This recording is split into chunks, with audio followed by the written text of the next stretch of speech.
Dalam dunia kepimpinan, dalam dunia politik, dua perkara yang sangat penting. Asas ini harus ada dalam diri mana-mana pemimpin, iaitu prinsip dan integriti.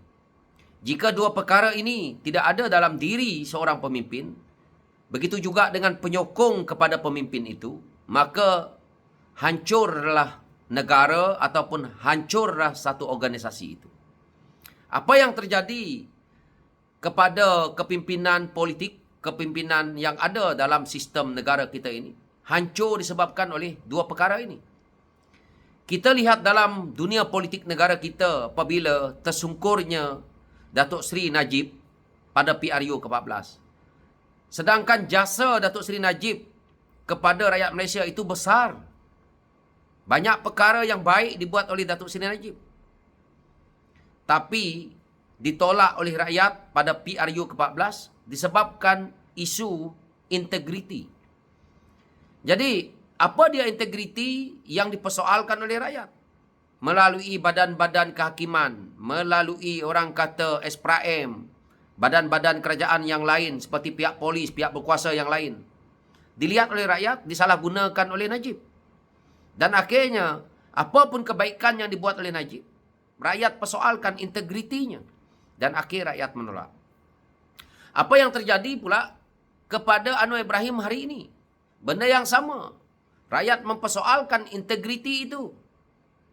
Anwar Ibrahim buat banyak perkara yang baik. Tapi rakyat tak lihat itu. Integriti yang dipersoalkan oleh rakyat hari ini adalah janji yang diperjuangkan oleh PKR, yang diperjuangkan oleh PH, DAP, amanah yang ada di dalam itu, adalah daripada zaman Mahathir jadi Perdana Menteri keempat sehinggalah hari ini. Apa dia? Reform. Dan akhirnya hari ini, kamu tak buat benda itu. Dan malah kamu bersekongkol dilihat oleh rakyat dalam isu yang membabitkan SPRAM. 3 tahun Anwar Ibrahim dalam menjawat jabatan sebagai Perdana Menteri. Rakyat nak lihat bahawa SPRAM itu berada di bawah Parlimen, bukan di bawah Perdana Menteri seperti mana Perdana Menteri 1 hingga ke 10 ada hari ini. Kita memperjuangkan isu ini daripada zaman Mahathir sehingga hari ini dan masih lagi Anwar Ibrahim gunakan benda yang sama dan tidak diubah. Malah Anwar Ibrahim menjadi orang yang menjawab untuk kepentingan SPRAM itu. Malah SPRAM pula menjawab seolah-olah kuasa SPRAM itu dipegang oleh, kuasa Perdana Menteri itu dipegang oleh SPRAM. Anwar Ibrahim jawab untuk Azam Baki. Mempertahankan Azam Baki. Azam Baki menjawab seolah-olah kuasa dia melebihi Perdana Menteri. Jadi inilah yang kita lihat. Rosaknya sesebuah kerajaan adalah disebabkan integriti. Penolakan rakyat kepada mana-mana kepimpinan politik adalah integriti.